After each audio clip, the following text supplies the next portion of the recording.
December 29th, 2021. Let's get it.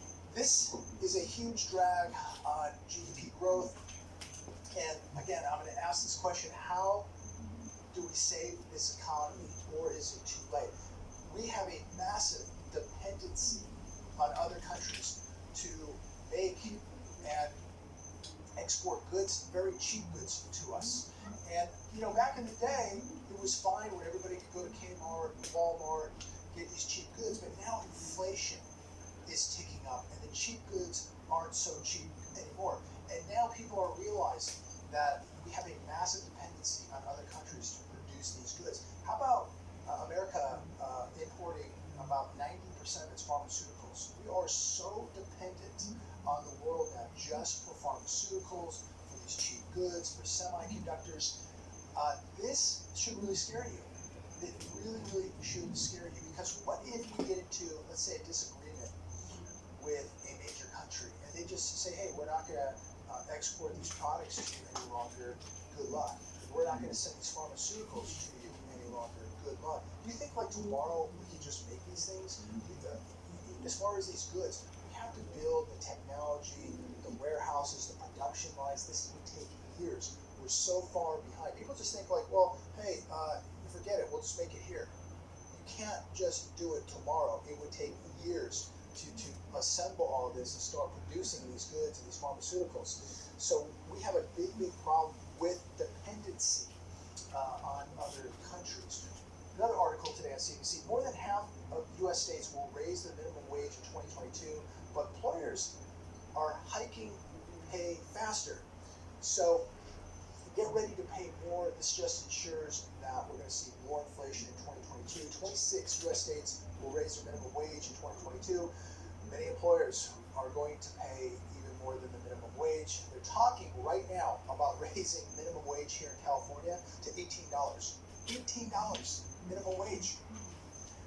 How about just lowering taxes, stopping the money printing, bringing real production and manufacturing jobs back to America, and give the dollars real purchasing power? I mean, if you think you're just going to outpay the inflation, it's not going to work. The politicians are going to leave it up to us, the taxpayer, and the person that goes to the restaurant, the grocery store, the gas pump, to pay for all this. Because you see, you can pay $25 in minimum wage. It's not going to affect the politicians. It's going to affect us, because we're going to be the ones who go shopping that make up the difference. We're going to be paying for these minimum wage increases. And again, why do we have people not being able to pay their bills, to have a decent life? And the answer is because we don't have real jobs that pay real wages. We now have people making careers out of these minimum wage type jobs, careers out of working at restaurants, careers working at Starbucks, careers working in the service sector. These were jobs that were intended as part-time jobs for high school students, college students, retirees, not careers. And now it's being set upon us to pay these people more so that they can pay their bills, because they made these jobs into careers. And look, I want everybody to get a decent wage. I think everybody should be able to pay their bills. But this is not going to work. We have a service sector economy, and the politicians just believe if we pay them enough, it'll be fine. But what happens when people start cutting out going out to dinner like they're doing, cutting out the resorts, cutting out the rental cars, cutting out the travel, cutting out going to the bars on Friday and Saturday night? But they start cutting that out a little bit.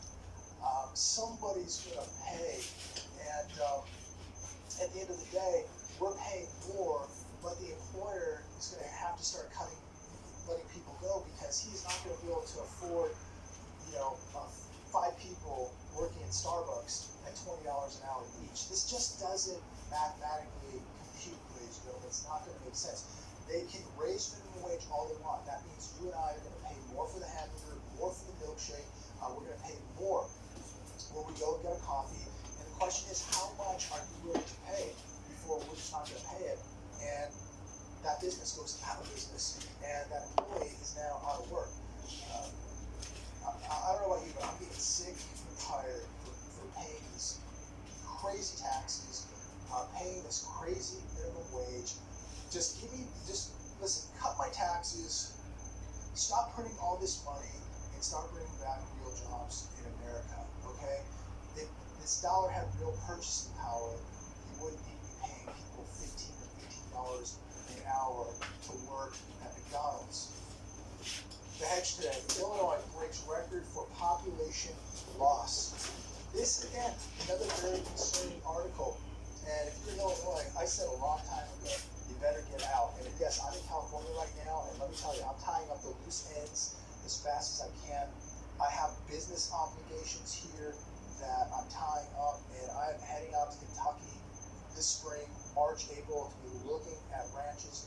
Let me tell you, I cannot wait to get out of the state of California. If I was in Illinois, I wouldn't be able to wait to get out of there either. I live there, grew up there, and it is just criminal what they've done to that state. It's just repulsive, the destruction that has been done to the state of Illinois.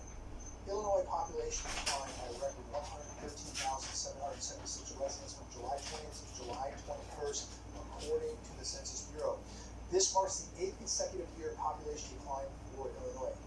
Illinois population was the third worst, exit of population, the third worst, followed by California and New York. So more people are even exiting California than New York than Illinois. But we all know Illinois is literally bankrupt, broke. I feel sorry for people that are living there. The exodus from California right now hasn't even started, even though people are leaving in masses. There are people right now that will be sitting at dinner with their families tonight talking about leaving. We will see a real exodus out of California, I believe, in 2022, 2023. But right now, just like myself, I have obligations here. I have business obligations.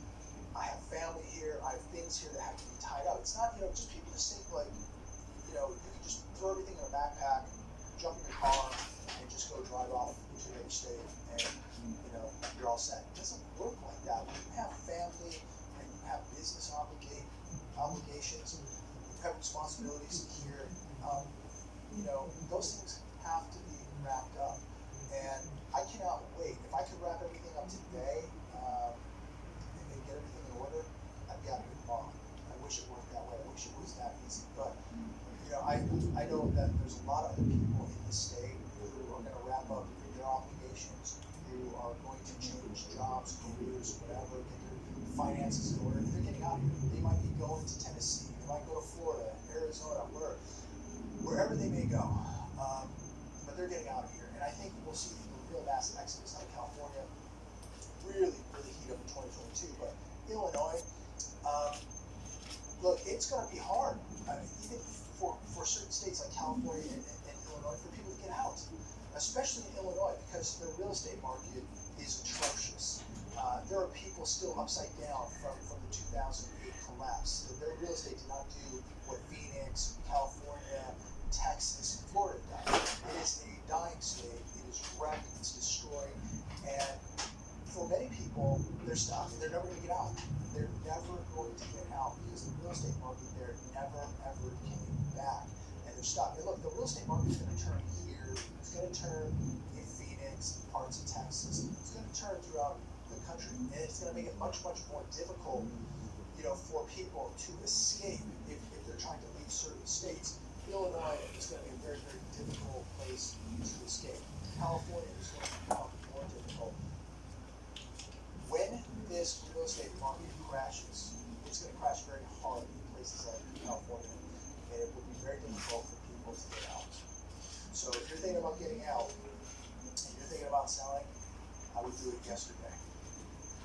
Autonomous trucker, too simple, logs first, no human road test.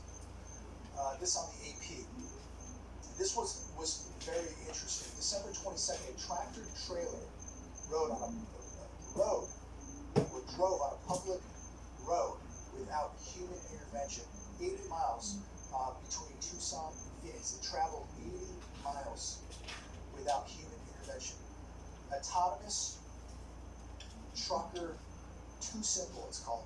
Logs first, no human, no test.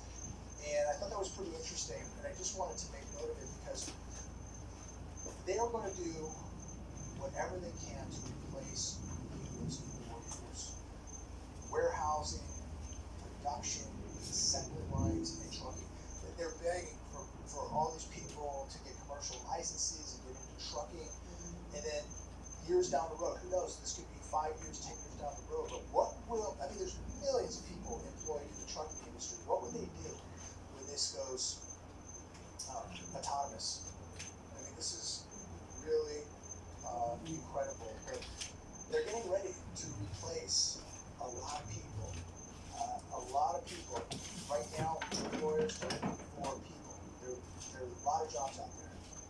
This will do a hard 180 at some point because they're going to replace your jobs with technology, robotics, and this automation. And, you know, we have so many people coming to America. How is everybody going to eat? What is everybody going to do for work? I don't get it. And I want to leave you with this last article coming from RT.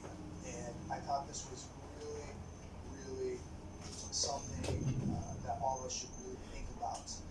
You know, I don't keep all my money in the bank. And I am diversifying the money that I do have in the bank in multiple banks. Just like I diversify my assets, my cash, not putting it all in one place. It's not sitting all in one bank either. And it's just minimum amounts to pay bills. But this article on RT says, it's titled, "Your $1.7 billion of gold is now ours. UK tells starving Venezuelans." And I talked about this probably a couple of years ago, but according to this article, in its prolonged freezing of Venezuelan assets, the UK continues to withhold 31 tons of Venezuelan gold stored at the Bank of England with a new Supreme Court ruling supporting the seizure. The UK disagrees basically with the politics of Venezuela. So they just say, hey, we don't like your leader, we don't like your politics, so we're keeping your gold. How do you like that? So I ask you this as I close today, is your money safe in the bank? I mean, just think about that. The Bank of England just said, hey, we disagree with politics, we're keeping your gold. It's a lot of gold, 31 tons. Almost $2 billion of gold. What if your bank disagrees with you, has a dispute with you? We hear about more and more cyber attacks. Vanguard down today, I was reading, I don't have the article in front of me, but maybe we'll talk about that tomorrow.